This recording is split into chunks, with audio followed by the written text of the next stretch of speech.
Ignition sequence start. 6, 5, 4, 3, 2, 1, 0. Liftoff. We have a liftoff.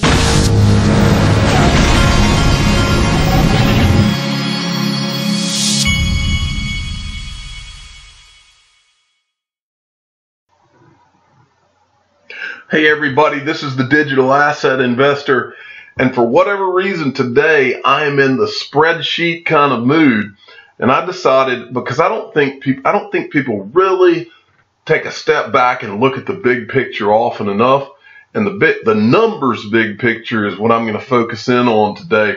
And I want to show you, I don't think many people look very often at what the all-time highs were versus where the numbers are today, and look at that. And then for those of us that have been accumulating in this downturn, the smart ones of us that have been accumulating in this downturn or have just been holding, to look at what you have alongside what its value was worth at the height of things, and then to look at that in the perspective of, or through the lens of, just how early this industry is, and compare it to what I always like to compare it to, which was the internet bubble of the past. So, but first I wanted to show you a couple of pieces of news. This is from Michael, VAL 5 links.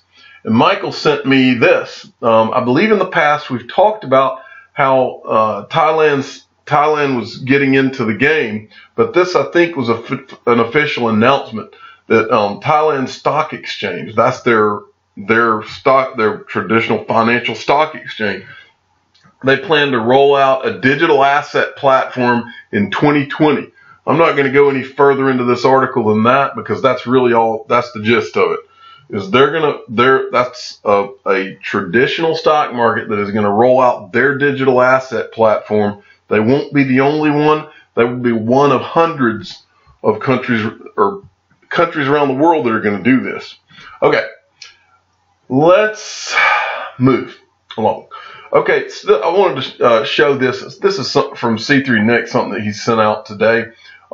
Feature requests. I thought these were good. Feature requests for native Ledger Nano support for XRP.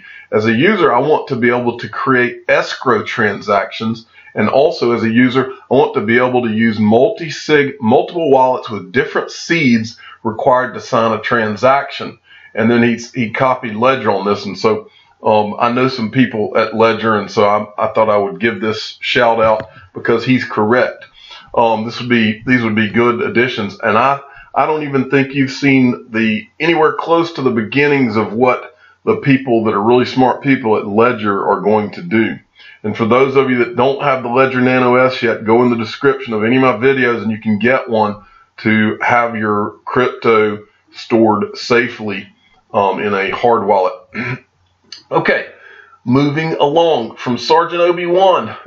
I covered this earlier, but this was about, it was an Anthony Pompliano tweet where he tweeted, he was showing how fast Bitcoin was as compared to like Western Union and some other companies. And then I had covered how Rand Nooner came in and he said XRP's faster than Bitcoin.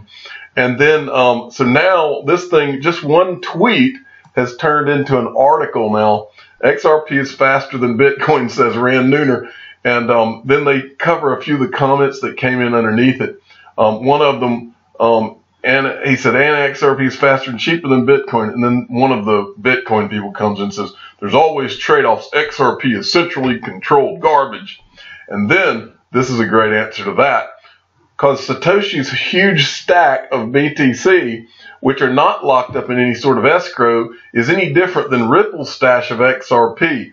At least XRP holders know that Ripple has the incentive to expand the ecosystem. Satoshi, on the other hand, and don't get me started on China. In other words, Satoshi could be China itself. Nobody knows. And the idea that Bitcoin holders are comfortable with that, but they think we should be uncomfortable with a bunch of legitimate businessmen, educated, legitimate, connected businessmen who have legally locked things up in escrow, put together a plan for how it will be released, and shown you what's going on. That's somehow supposed to be scary compared to some Satoshi Nakamoto, which could be a country, or it could be the mafia. It could be anything. Nope, they don't even know.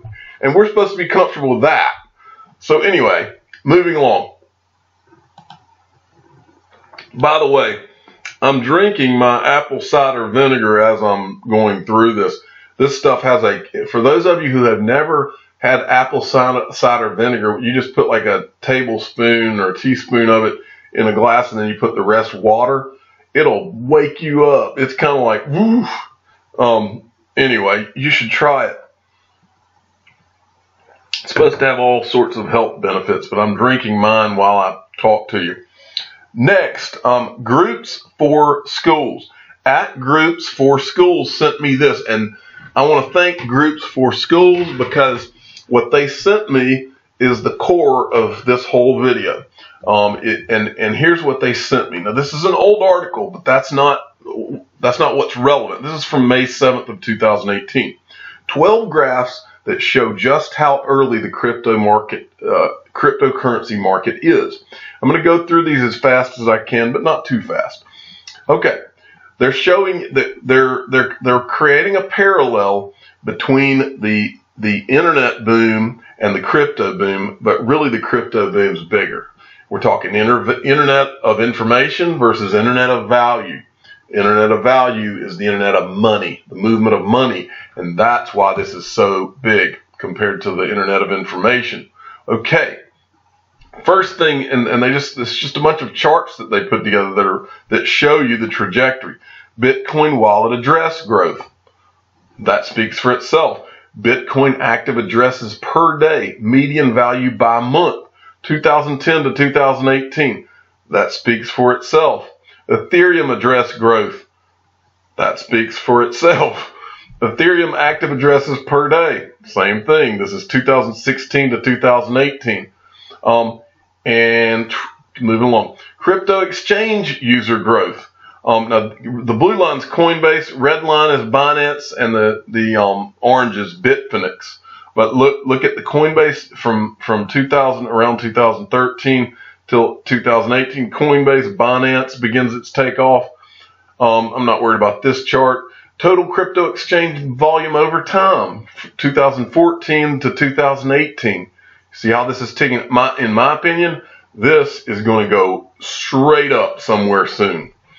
Internet, now they're going to take you, now they're going to compare it and show you the internet user growth back from 94. Basically in this article, they're saying that we're in the equivalent of 1994's internet right now. And I fully 100% agree with that. Okay, so from and remember, around here, because I was in college at this time, around here, I can remember, I've told this story on this channel before. Around here, I remember Auburn University telling us that we could get an Auburn University email address, an auburn.edu email address. And I remember telling my roommate, why would I need one of those? What is that? This was also right around the time that the first cell phones started coming out. A lot of you will remember the little handheld Nokia. It was about 4 inches long and maybe 2.5 inches wide. And everybody had that Nokia. It was the first cell phone. This right here, I'm not saying it was the first cell phone. It was the first majorly popular cell phone that many people had. Very limited text ability on those things, but I think they did. All right. But anyway, the internet user growth, this shows you how it took off between 95 and 2000 and how it's gone to 2015. And I want you to really let this sink in, folks, because digital assets, you're there. While you're listening to me, I want you to think about this. You are there in 1994. You are right here. And this is what you're about to get to enjoy. But this time it's different. Last time it was the venture capitalists that were able to get in here. And it wasn't the average investors. But because this is the internet of money, that's why the world's fixing. That's why the world is about to change. That's why the entire financial world is about to be turned upside down, and a whole new class of 1%ers is about to be born. Is because of this. Back during the internet boom and all of the history of the world before that, the people making the big money were not you and me. The people making the big money were the connected, the already wealthy, and the inventors who happened to invent the product. Very minuscule thing. Well, now this is us. This is us. Okay, estimated crypto user growth versus internet user growth. And this is the blues, the crypto user growth, the reds, the internet user growth, and they're comparing it. They're basically saying, here's what's going to happen. This is the estimation. And here he says, if you think cryptocurrencies is going to follow a similar trajectory as the internet, we look like we're in about the year 1994 compared to the internet. Website growth from 1994, and I've talked about that a lot on this channel too. Website growth. Sorry, I'm drinking some of my apple cider vinegar.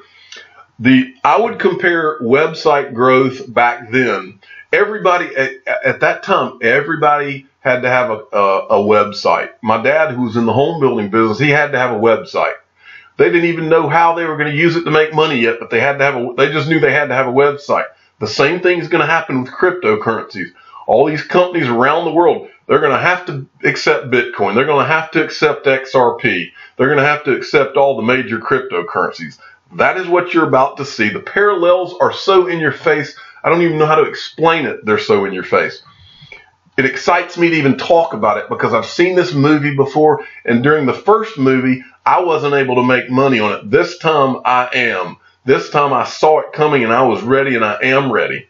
Okay, there's another chart. Growth of crypto assets 2014 to 2017 versus growth of websites 91 to 95. Here's blue's crypto assets.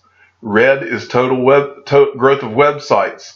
Year one, you see how this goes? Do you see where we're going with this, folks? ICO funding versus venture capital financing. Venture capital financing from 91 to 96. ICO funding from 2014 to 2018. Now understand, this right here more or less represents the ICOs we had. Well, we had a little bit of a hiccup in 2018 because this involves money, because the SEC got involved and governments around the world saw this as a potential danger. The regulations became an issue right quick, and so it kind of killed it temporarily. But as you see what's going on in the US and everywhere else, they're going to iron that out. And my prediction is that when they iron that out, the trajectory of crypto is going to dwarf that trajectory from the internet. Because the internet, yeah, there was some regulatory issues, but not like there were with the ICO. In other words, this here, venture capital financing, that never got a stranglehold in the internet boom. There was never a stranglehold because that was already a thing. ICOs are a new thing as far as financing. And for that reason, it kind of caused a big, huge hiccup for 2018. That's going to be overcome. And when it does, my prediction is the trajectory of this boom versus the internet is going to make the internet look like nothing. Okay. And finally, I want to finish this by giving you this guy's takeaway, a couple of them. Even though we've seen a huge increase for number of users of the cryptocurrencies, tokens, and fiat, we are still in year 1994 if we compare the trajectory up to the growth of the internet. That's more or less what I wanted to show you on that. But now I'm going to show you the interesting part. Here's the interesting part, and I'm going to start it with a quote that this is from a tweet C3 Nick just happened. I was literally preparing this video and saw C3 Nick's tweet pop up. This is a quote from David Schwartz. The market does not seem to distinguish very much between the attributes of particular projects. It seems like they are betting on the space as a whole. But it is also possible that prices are completely irrational and manipulated. I don't know. Anyone who tells you they know is lying. I'm constantly surprised by market behavior, so I don't pretend to know. Okay, this is the statement that I'm interested in right here. The market does not seem to distinguish. And I'm here to tell you, as I've told you many times before, the Wall Street people, while they've been trying to position themselves, you've heard a lot of them try to call what we went through in 2017, 18, like the dot-com bubble. I've told you a lot of times, and I'm going to tell you again, the dot-com bubble did not hit its peak until there was between $9 and $13 trillion in it, and that was in the year 2000.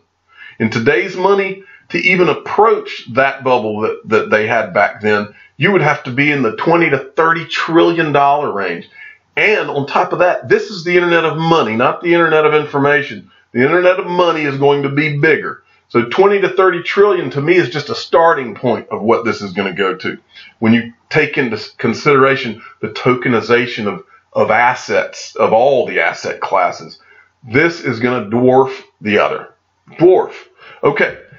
Now, if you look at this quote here, he is dead on correct, at least for the next handful of run-ups, and there will be more than one.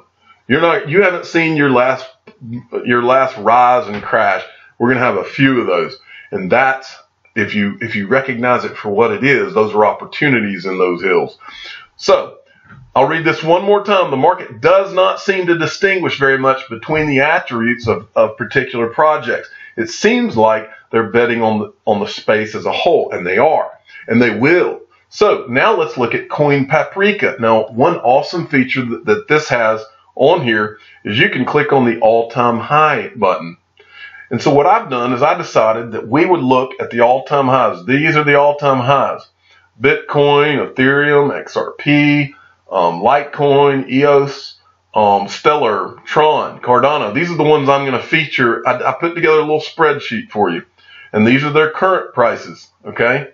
Well, like I've told you many times before, and like David Schwartz quote just said, these are all going to, at least in the short to midterm, you're going to see a lot of rising together of these digital assets. And it'll be one of those things, just like back during the dot-com bubble. If there was a .com on the name, it's going up. And so in this case, if it says something coin or it's a digital asset, it's going up. And I believe you're going to see that same kind of phenomena in this, probably for at least a handful of years. And then the winners will be shaken out. But I'm not taking chances on that, and you shouldn't either. And so what you should do, just like I've done, you should pick a handful of what you think are solid projects or have other reasons why they should rise, not would rise or could rise, but pick digital assets that have reasons, that have real potential utility. So I'm using as an example today some of the ones that I own. Bitcoin. I have a little bit of Ethereum just recently. XRP. I don't own any Litecoin, but I'm including it because it's in one of the it's kind of hung in there as one of the top coins in the last few years, since the beginning of all this. I included EOS, Stellar, Tron, Cardano. Before I leave this page, I want to show you the percentage declines for this year. 80%. And I want to draw your attention to this before I forget. Cardano, to me, is the greatest buy on the list right now. It's down 96%. It got as high as $1.33, and it's now at 4 cents, folks. And I own a decent amount of Cardano, and I'm going to buy more. I will continue buying Cardano as well as some of these others. But I believe Cardano, just so you know, and not to get off on a Cardano tangent, but just so you know, Charles Hoskinson, the guy that created Cardano, and Cardano is a smart contract platform, just like Ethereum is, just like EOS is. Cardano was created by Vitalik. Ethereum was created by Vitalik Buterin and also Charles Hoskinson. Charles Hoskinson left to create Cardano, okay? And he refers to Ethereum as, I believe, second generation, whereas Cardano is third generation, because he took all of the things that he didn't like about Ethereum and fixed them in Cardano.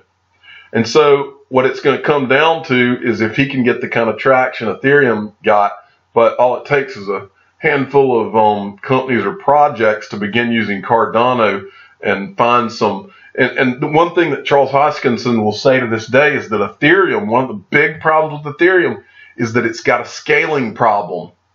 And so if you want a good dark horse pick that you can pick up for cheap, on the cheap, Cardano is if I had to pick one besides XRP, and somebody said, you got to pick one, only one, you can own XRP and one. After Bitcoin, it would be Cardano, and it would only include, and Bitcoin would only go before it because Bitcoin has been picked as the golden child by Wall Street because it got to them first, more or less, and that's it. Not because of the technology, certainly, but Cardano is the next one. Okay, didn't mean to go on that tangent. Now let's look at my spreadsheet against the backdrop, and I'm gonna put this in my Twitter feed for you all as well. All-time highs, folks, all-time highs. Here's the digital assets. Here's the all-time high of those digital assets. Here's today's price of those digital assets. I created a fictional amount that looked like a reasonable amount to own of some of these digital assets. So if you owned 2 Bitcoin at today's price, today's value is 7,840. At the all-time high, it would have been worth 40,178. So you can just kind of look at this spreadsheet. But let's take Cardano since I was talking about it. Cardano, it's at 4 cents, folks. 4 cents. Let's say you had 40,000 of those. It's worth $1,600 a day. It was worth $53,200 in last December. $53,000. If you want a good pickup, Cardano is a great one right now. If you're looking for something else to diversify into. I will be buying more Cardano this week, guarantee you. I just wanted to show you this, but I'm going to post this in my Twitter feed if you want a copy of it. I'm the digital asset investor. I'm not an investment advisor. This is for entertainment purposes only. Please subscribe and hit the like button and tell your friends and family to buy XRP, then Cardano. Thank you for listening.